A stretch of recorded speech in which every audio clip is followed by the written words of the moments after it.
you are asserting, you're saying, you're telling this committee that Mr. Bernardo is a liar. Dun po sa allegation niya sa akin, yun lang po yung kaya ko pong sagutin. Yes, Na that hindi- he is lying. Opo, Mr. That he is a liar with respect to Dun po sa... the allegations against you. Yes po, Mr. Chair, Your Honor. Okay, thank you. Alam mo, pag tinignan natin yung GAA, lalabas doon yung sinabi niya, mahirap ang invento ng figure, ha? Lalabas doon yung 2.85 billion from the unprogrammed appropriations. I'm not addressing this to you. I'm just saying na paano mag-iimbento ng numero si Yusek Bernardo. Mahirap yun. Eksakto eh. Pag tinignan natin yung General Appropriations Act at yung SARO na na-release, may listahan ng items. Eksakto, 2.85 billion. So, tatlo po sila na nagde-deny. And you also, therefore, because you filed a case of defamation, you're also of the view that Mr. Bernardo is a liar, at least with respect to the allegations against you. Yes, Your Honor. We would also like to raise some questions on the testimony of the affidavit of former Yusek Bernardo. So, based on this denial of the good secretary, Mr. Bernardo, you continue to stand by your affidavit. Is that right? Yes po, Mr. Chair. Would you like to add? Because obviously, it's his word against yours.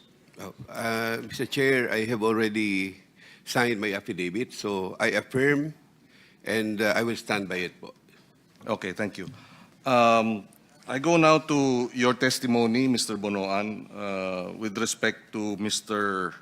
former Yusek Olaivar. You have Excuse Mr. me, Your Honor. Me? Yes. Sorry, Bernardo.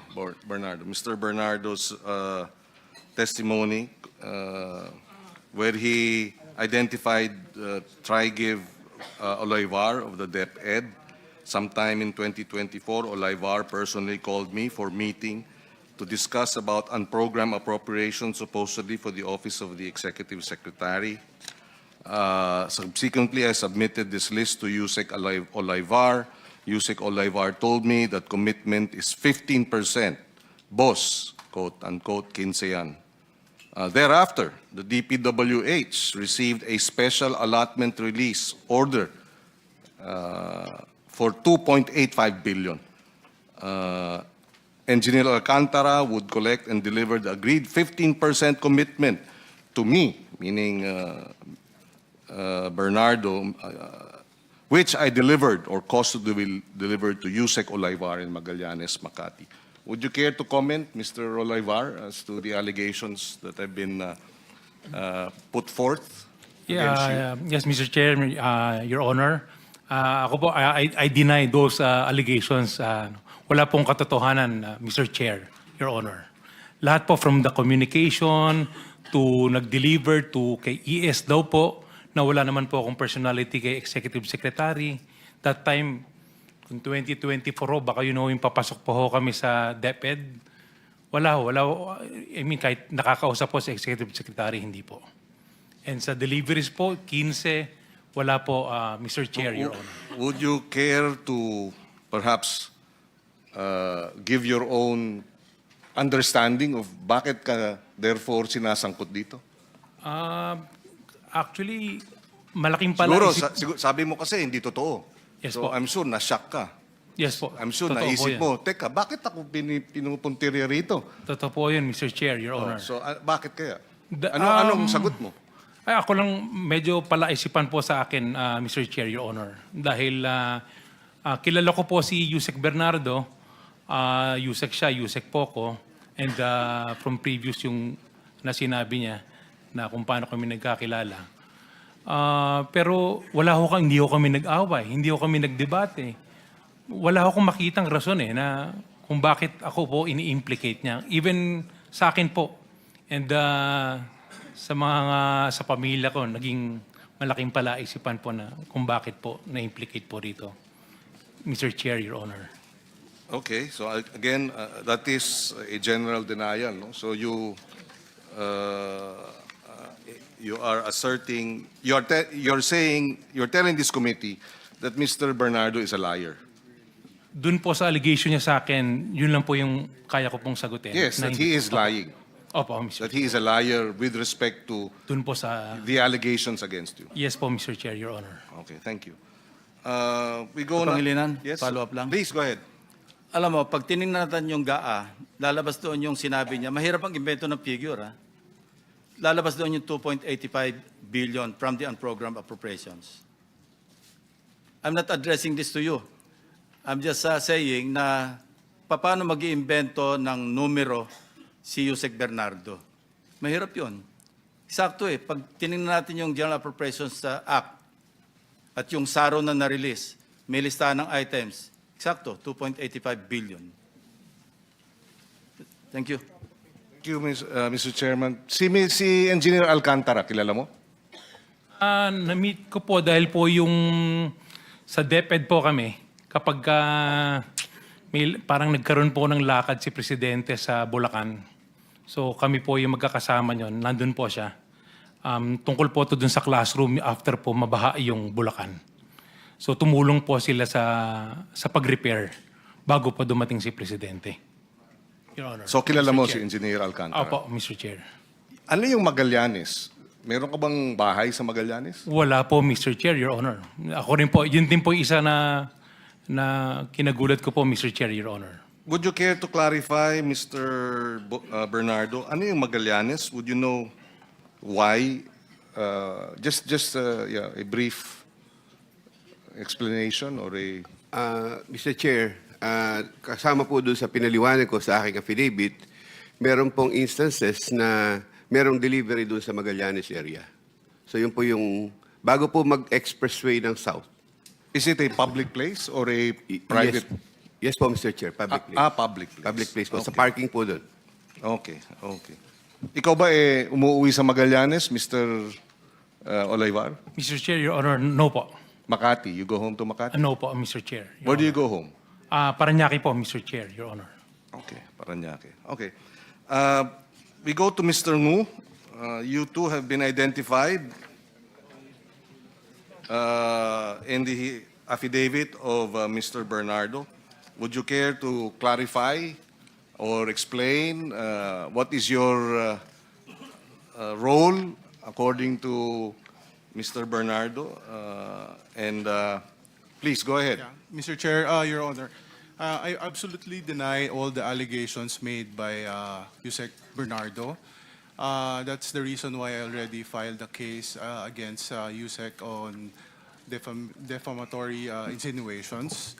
For this, I invoke the sub judice rule because it's pending already with the appropriate courts. Yes, well, just for the record, the subjudice rule does not apply to committee hearings in aid of legislation. In fact, the Supreme Court has already ruled. Otherwise, anyone can just file a case before any court, and if he's called here to the Senate for investigations in aid of legislation, he will just say, there is already a pending case, and therefore, the subjudice rule applies. That is not so.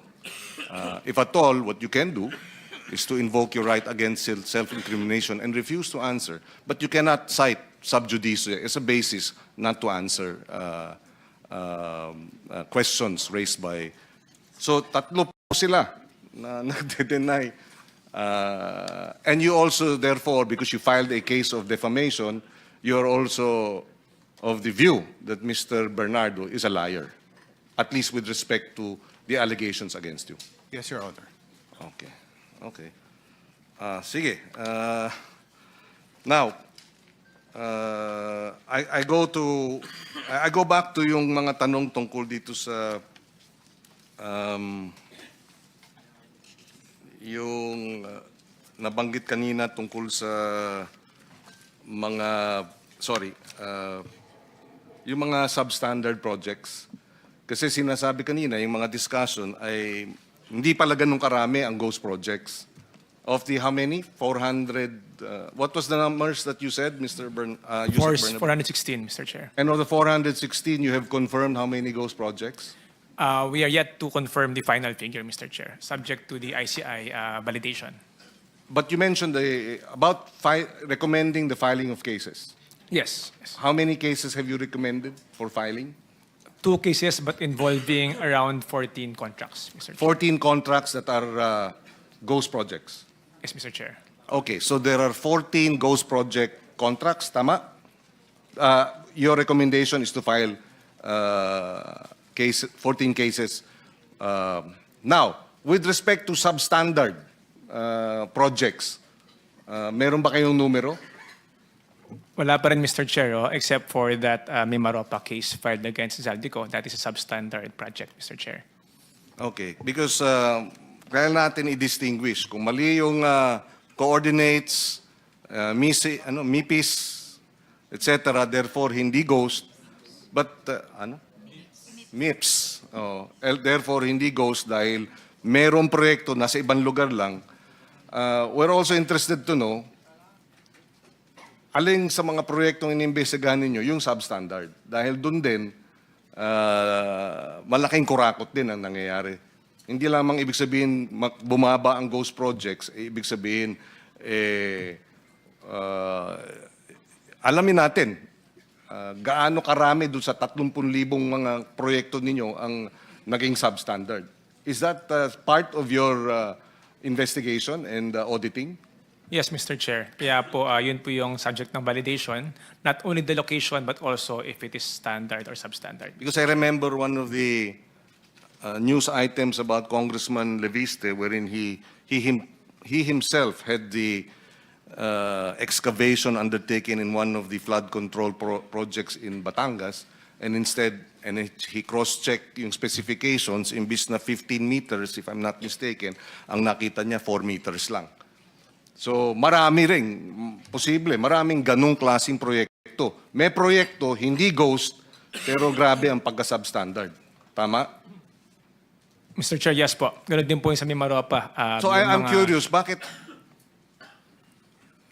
meron kayong figures for ghost pero wala kayong figures for substandard? At least tentative figures. Bakit wala? Mr. Chair, for substandard po kasi mas merong difficulty in determining.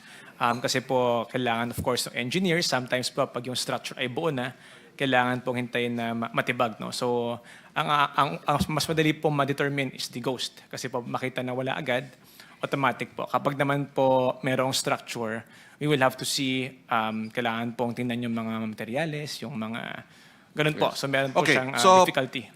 So in that case, it will take a little more time. Tama? Okay.